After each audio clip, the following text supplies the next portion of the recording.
चुनौतियों पर काबू पाने की सीख देती प्रेरणादायक कहानी। बादल अरबी नस्ल का एक शानदार घोड़ा था। वह अभी 1 साल का ही था और रोज अपने पिता राजा के साथ ट्रैक पर जाता था। राजा घोड़ों की बाधा दौड़ का चैंपियन था और कई सालों से वह अपने मालिक को सर्वश्रेष्ठ घुड़सवार का खिताब दिला रहा था। बादल भी राजा की तरह बनना चाहता था, लेकिन इतनी ऊंची ऊंची और कठिन बाधाओं को देखकर उसका मन छोटा हो जाता और वह सोचने लगता कि वह कभी अपने पिता की तरह नहीं बन पाएगा। एक दिन जब राजा ने बादल को ट्रैक के किनारे उदास खड़े देखा तो बोला, क्या हुआ बेटा, तुम इस तरह उदास क्यों खड़े हो? कुछ नहीं पिताजी, आज मैंने आपकी तरह उस पहली बाधा को कूदने का प्रयास किया, लेकिन मैं मुंह के बल गिर पड़ा। मैं कभी आपकी तरह काबिल नहीं बन पाऊंगा। राजा बादल की बात समझ गया।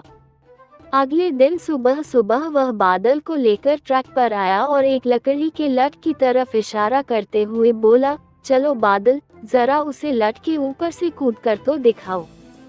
बादल हंसते हुए बोला, क्या पिताजी, वो तो जमीन पे पड़ा है, उसे कूदने में क्या रखा है? मैं तो उन बाधाओं को कूदना चाहता हूँ जिन्हें आप कूदते हैं। मैं जैसा कहता हूँ करो, राजा ने लगभग डपकते हुए कहा। अगले ही क्षण बादल लकड़ी के लठ की ओर दौड़ा और उसे कूदकर पार कर गया। शाबाश, ऐसे ही बार बार कूद कर दिखाओ। राजा उसका उत्साह बढ़ाता रहा। अगले दिन बादल उत्साहित था कि शायद आज उसे बड़ी बाधाओं को कूदने का मौका मिले, पर राजा ने फिर उसी लठ को कूदने का निर्देश दिया। करीब 1 हफ्ते ऐसे ही चलता रहा। फिर उसके बाद राजा ने बादल से थोड़े और बड़े लठ कूदने की प्रैक्टिस कराई।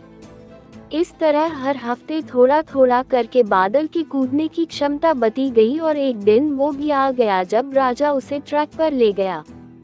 महीनों बाद आज एक बार फिर बादल उसी बाधा के सामने खड़ा था जिस पर पिछली बार वह मुंह के बल गिर पड़ा था। बादल ने दौड़ना शुरू किया। उसके टापों की आवाज साफ सुनी जा सकती थी। 1, 2, 3 जंप, और बादल बाधा के उस पार था। आज बादल की खुशी का ठिकाना न था।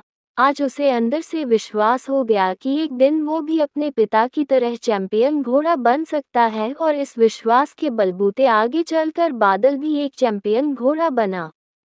दोस्तों, बहुत से लोग सिर्फ इसलिए गोल्स अचीव नहीं कर पाते क्योंकि वो एक बड़े चैलेंज या ऑब्स्टिकल को छोटे छोटे चैलेंजेस में डिवाइड नहीं कर पाते।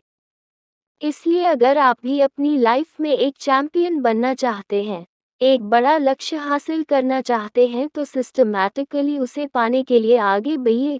पहले छोटी छोटी बाधाओं को पार करिए और अल्टीमेटली उस बड़े गोल को अचीव कर अपना जीवन सफल बनाइए। Moral of the story is, जल्दी हार मत मानिए, बल्कि छोटे से शुरू करिए और प्रयास जारी रखिए। इस तरह आप उस लक्ष्य को भी प्राप्त कर पाएंगे जो आज असंभव लगता है।